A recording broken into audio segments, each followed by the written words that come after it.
এই বৃষ্টির মাঝে এক কাপ চা হলে মন্দ হয় না। আর তার সাথে থাকে যদি আমার প্রিয় রং তুলি। ফেসবুকের অনেক পেজেই দেখেছি এরকম বইয়ের ওপর রং তুলি দিয়ে আঁকাআঁকি করতে। তো ব্যাপারটা বেশ আমার পছন্দই হয়েছে, তাই ভাবলাম আমিও করি। তো সমস্যা হলো, বই নষ্ট করতে আমার একদম ভালো লাগে না। তো বইয়ের লেখার ওপর আঁকাআঁকি করার কোনো চান্সই নেই। তারপর ভাবলাম বইয়ের যে ফাঁকা অংশগুলো সেখানে তো করাই যায়। তো আর কি, শুরু করে দিলাম কাজ। আর দেখুন, খুব একটা মন্দ কিন্তু লাগছে না। যাই হোক, আমি এত ভালো আঁকতে পারি না, কিন্তু আমার কাছে এই আঁকাটা একটা থেরাপির মতো।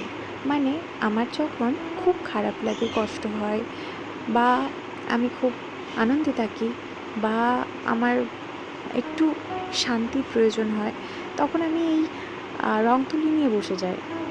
আমার মনে একটা চরম প্রশান্তি এনে দেয়।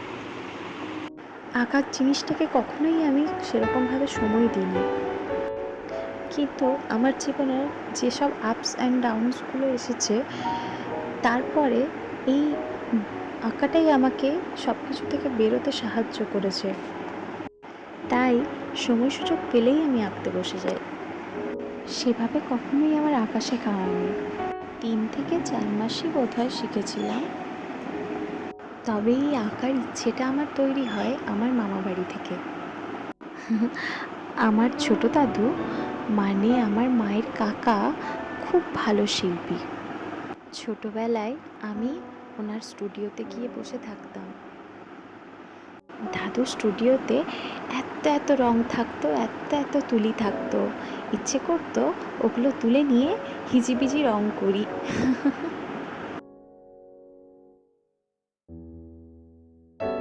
ছোটবেলাটা যে কি ভীষণ ভালো ছিল।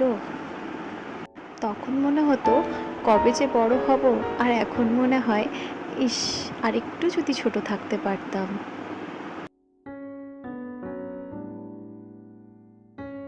ছোটবেলার সব স্মৃতি কেমন যেন শীতের রোদের মতো ছড়িয়ে দেয়, তাই না?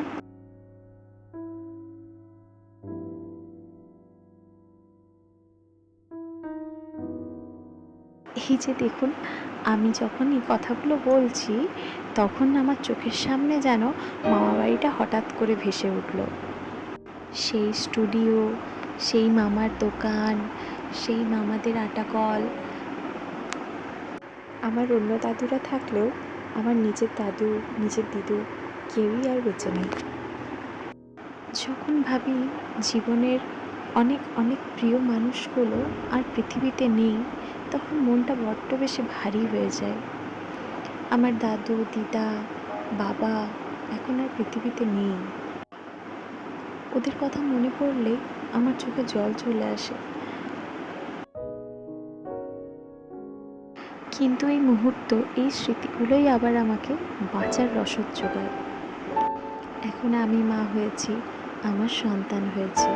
সন্তানের জীবনে এরকমই কিছু স্মৃতি, এরকমই কিছু মুহূর্ত দিয়ে যেতে।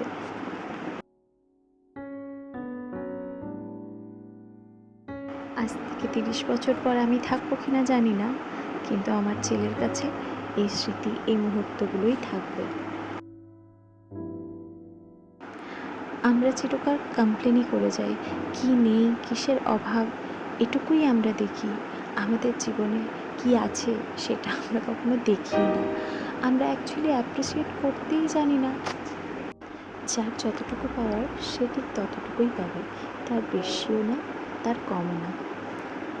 ওই যে একটা গান আছে না, সব পেলে নষ্ট জীবন, একদমই তাই। সব পেলে কিন্তু জীবন নষ্টই হয়ে যায়। বাই দ্য ওয়ে, আমি এখানে violet, white, sap green, yellow, burnt sienna আর একটু ডিপ গ্রিন ইউজ করেছি।